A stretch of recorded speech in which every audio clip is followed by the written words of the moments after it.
En el marc del Dia Mundial de l'Aigua, el Consorci d'Aigües de Tarragona ha volgut posar en valor la gestió dels recursos hídrics a través de la sostenibilitat. Una sostenibilitat que passa per l'eficiència de la seva xarxa, la reutilització de l'aigua i la bona qualitat d'aquesta. Una manera d'actuar que posa en valor els actius naturals.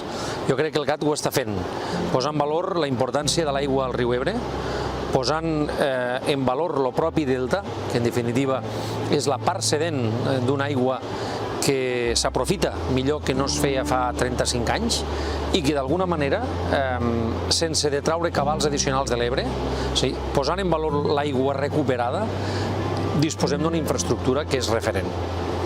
I dic això perquè és evident que 35 anys després podem dir que tothom ha sortit guanyant. Jo crec que el CAT disposa d'una xarxa que és eficient en prop del 100%, és a dir, un 99,3% que acredita la mateixa Universitat Politècnica de Catalunya, té un valor important, perquè vol dir que aprofitem l'aigua, que l'aigua arriba al seu destí final pràcticament en un 100%. Els mateixos estudis diuen que és difícil superar aquesta xifra. Quan parlem d'eficiència també parlem de qualitat, que l'aigua del CAT que arriba als municipis consorciats a les indústries estigui lliure de microplàstics no és perquè sí, sinó perquè hi ha un esforç ingent en els processos, en el procés de potabilització de l'aigua, que és una de les nostres fixacions i un dels nostres objectius. Des de l'àrea de Medi Ambient del CAT han minimitzat l'impacte ambiental durant la captació de l'aigua, la potabilització i la distribució. Gràcies a aquests processos, el 2023 el CAT ha reduït prop d'un 10% les emissions de CO2 vers l'exercici anterior. Aquest 2023 hem tingut una reducció de quilometratge en els vehicles de combustió. Llavors, amb això, conseqüència d'això, hem tingut una reducció d'aquest combustible fòssil, que seria el combustió de gasoil. Llavors, això és el que sí que ens ha ajudat, és aquesta reducció. Des del 2018 estem treballant també en un canvi a la nostra flota de vehicles, on s'ha anat canviant de vehicles de combustió cap a vehicles elèctrics. Llavors, actualment estem més del 75% de la nostra flota de vehicles elèctrics. Llavors, sí que des del 2022 aquesta energia està contractada, el 100% del nostre consum d'aquesta energia ve de fonts renovables.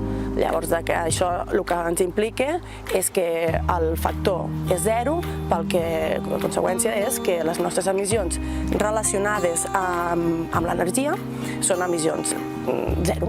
També ens ha ajudat a fer aquesta reducció de les emissions durant el 2023 ha sigut per una optimització dels consums i processos.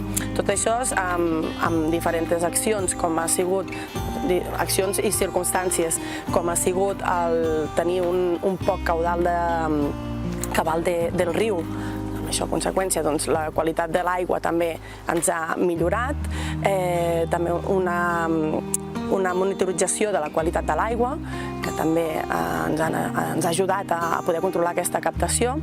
Després també una de les altres accions que s'han fet, un petit projecte, és la cobertura del que són els dipòsits d'hipoclorit sòdic, que totes aquestes petites accions o circumstàncies ens han ajudat a aquesta optimització del consum de reactius.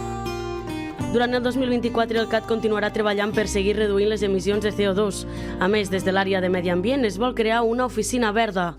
Just enguany es posaran en funcionament 2 parcs fotovoltaics, un d'ells a l'Ampolla.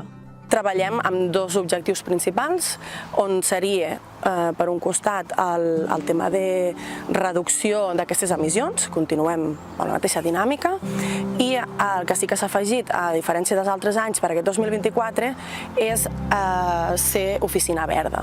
Ser oficina verda, més realitzar visites escolars, visites als consorciats més sostenibles. I aquest mes, també, al març d'aquest any, s'ha iniciat també ja s'ha començat amb la instal·lació del segon parc fotovoltaic aquí a les instal·lacions de l'ETAP. I també està previst cap a l'estiu-setembre començar-se ja i posar en funcionament, i tot el global d'aquests 2 parcs equivaldria gairebé un 10% del que és com a autoconsum del total de l'energia d'aquí, de les instal·lacions i de tot el consorci. El Consorci d'Aigües de Tarragona treballa els objectius de desenvolupament sostenible 6, 7, 12 i 13, que són els referents a l'aigua, l'energia renovable, el consum responsable i l'acció climàtica.